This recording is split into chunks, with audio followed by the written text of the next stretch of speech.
You look at his record, I think 6 players have scored more Premier League goals for him, for Manchester United, than him. So it's disappointing to see that happening with him, but he's got to get it right. He's got to start training right. And I think Ruben Amorim's shown that if you're not performing, you're not training, you're not going to get into the team. We should be going to get to the weekend, shouldn't we? Yeah. How are you feeling on the back of that? You seem quite excited on your Instagram stories that I saw. Did I? I can't remember.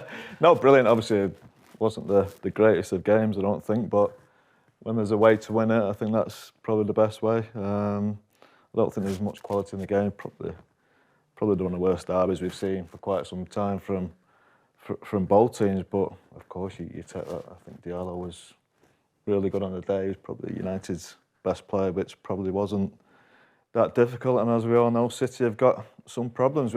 We talk all about it. We've said it on here many times about United being easy to play against. I think City have almost become that team. You think of Pep's teams and it's always think about possession, keeping the ball, but more than that, how quickly they used to win the ball back. Now I think that's gone. I think that zip of the legs. Can they get it back this season? Obviously, Rodri's not going to be back. Can John Stones help with that? Is he someone who's similar to that position? I'm not sure, because he can't quite stay fit. You just don't see where them legs are coming from. There's the kid Lewis who should be able to get around a pitch at his age, but with the rest of them, it just seems like there's an ageing to him and something that Pep's going to have to address. Well, 2 players who have got decent legs for Manchester United, but they weren't allowed to show it at the weekend, Garnacho and Rashford. What were your thoughts on that? Well, we don't know. We're not privy to what happens behind the scenes and on the training pitch. It obviously feels that the dedication towards it isn't quite there, whether they're not training right. How many times are you going to say this about Rashford, though? I feel like he had this under Ten Hag. There was a game at Wolves, I think. Yeah, I remember, yeah. Where he never played, and then he's been away when Amorim's just over the match. I mean, this it feels like a recurring theme with him. Yeah, look, it feels like the end for him, doesn't it? He doesn't look happy, the lad, when he's playing, even if he's scoring a goal. You're thinking, what's wrong with him? Is he getting the right support behind the scenes? I don't know. And you're right, it did happen with Ten Hag. I think he was late for a meeting, wasn't he, at the Wolves game. And again, he's been left out of this squad. I just think he's on and off the choice, on and off the field choice at the minute are just not quite right. Adam, what are your thoughts on Garnacho and Rashford? Scholes, you just said he thinks it's the end. I think the same. Are you of that mind frame? I'm a little bit torn on it. I'm a big fan of Marcus Rashford, so I've got a lot of time for him. I think when he's flying and he's on form, I think he's a fantastic player. And obviously, he comes through the academy. He's one of our own. You want to see players like that doing well. But it's been sad to kind of watch him play without a smile on his face now. I think a lot of this, like it was a survey, and I think he was like one of the most criticised footballers or athletes on social media worldwide, up there with like LeBron James and stuff like that. And I think some of the criticism he gets, I mean, he's got the right-wing press on him as well because of what he did in terms of like helping kids want food and stuff like that, which is mental. But I think there's a player there, and I want to see Marcus Rashford playing with a smile on his face again for Manchester United. It'd be so disappointing to see him leave and rediscover himself, find his form. But like you say, he's not playing with a smile on his face. At times it looks like he doesn't want to be there. And it could be a case that he needs a fresh start, United need a fresh start, and it's best for him to move on. But you look at his record, I think 6 players have scored more Premier League goals for him, for Manchester United, than him. So it's disappointing to see that happening with him, but he's got to get it right. He's got to start training right. And I think Ruben Amorim's shown that if you're not performing, you're not training, you're not going to get into the team. So do you know what? When I was watching the game and Ruben Amorim had made the decision, and managers always make this decision. Every manager, especially at a big club, comes in and does something early on, and everyone goes, "Oh, he's showing the dressing room and all that." I actually think it was the biggest open goal for the manager to make himself look strong, because if I'm being honest with you, is Rashford that good that you're actually going to lose that much by him not playing? So it's not like you're leaving out your top man and it's going to affect your team, but you're then sending a message to the team. I'm not sure he's in the best team, actually. So I think it was brilliant for the managers to do it. Everyone's talking about it because Rashford's always a huge talking point. But I don't think it actually took anything away from the team. My thing with Rashford is, you've just mentioned LeBron James there. It's like, I think we talk about Rashford too much, and I know we are talking about it on this show. Yeah, we're not talking about Garnacho, we're talking about him. I know, but it's like, I don't think he's that good a player for the amount of times that we spend probably talking about him and the attention he gets. That's my fear. It's not like Beckham. When Beckham was, and he was maybe having a bit of a thing with Ferguson, but it was Beckham. He was, he's a brilliant, amazing player. He was a big name in the papers, but he's not even in the England squad. I think when you look at the pressure he's under, and I think a lot of people compare it to the pressure that Scholes would have faced, or Giggs, or Rooney, or whoever. But one of the things, two things, they didn't have to deal with social media, which I think is massive. And to say players don't look at it would be a lie. I think they clearly do. They're well aware of what's going on. They're well aware of how they're perceived in public.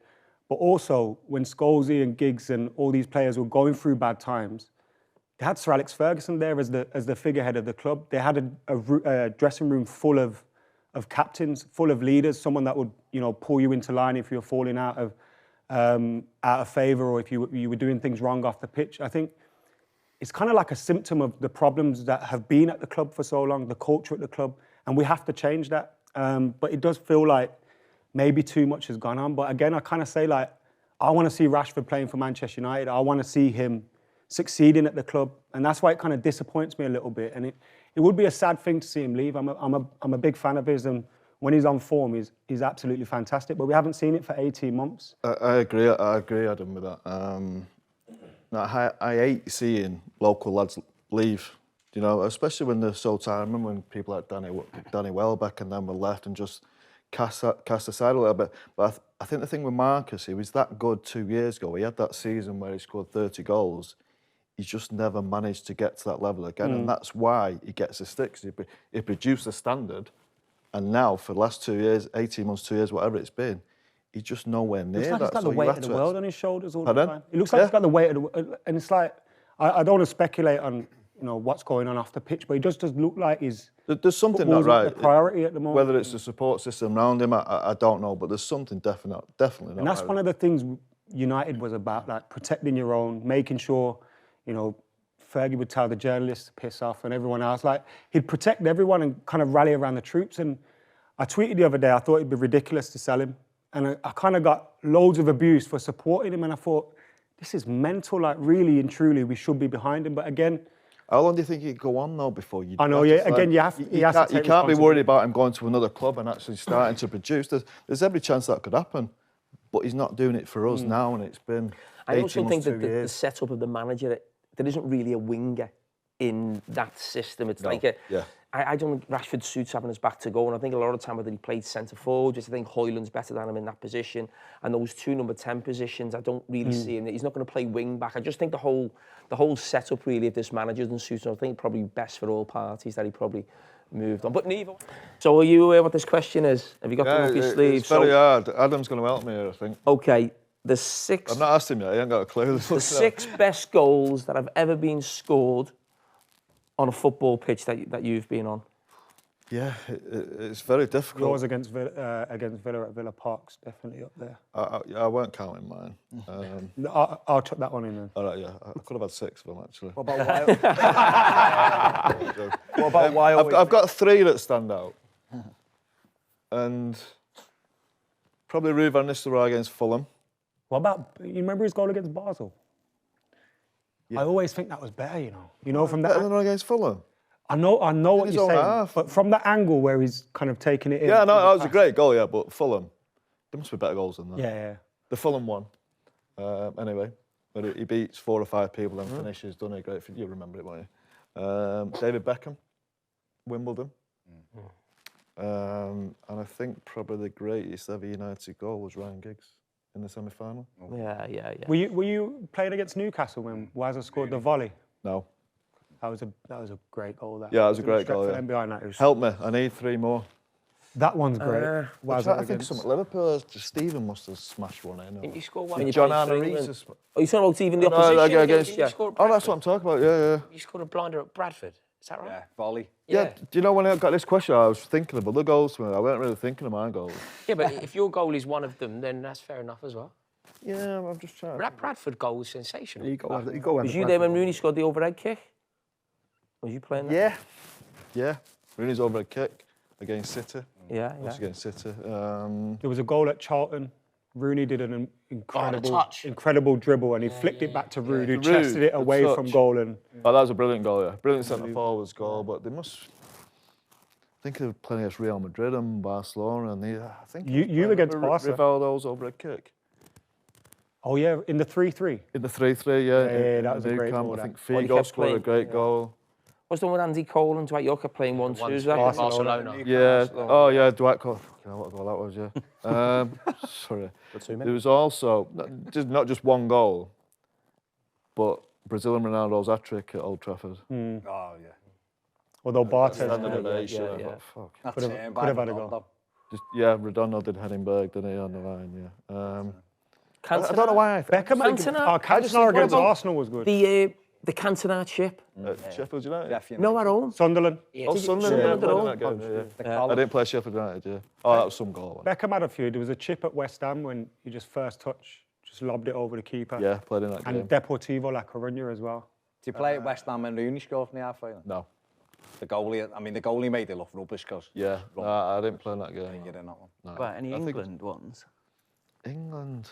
Joe Cole. No, you're fucking shite. Like, really? Joe Cole's against Sweden, if you Yeah, Joe Cole against Sweden was good. No. I played in that game. Owen against Yeah, right back. When was Zidane's free kick? Oh, France, yeah. France The game, ball gets JMO, stuck in the net, doesn't it? Like kind of spins in the net. JMO, yeah. Gerrard putting him through on goal. At the minute.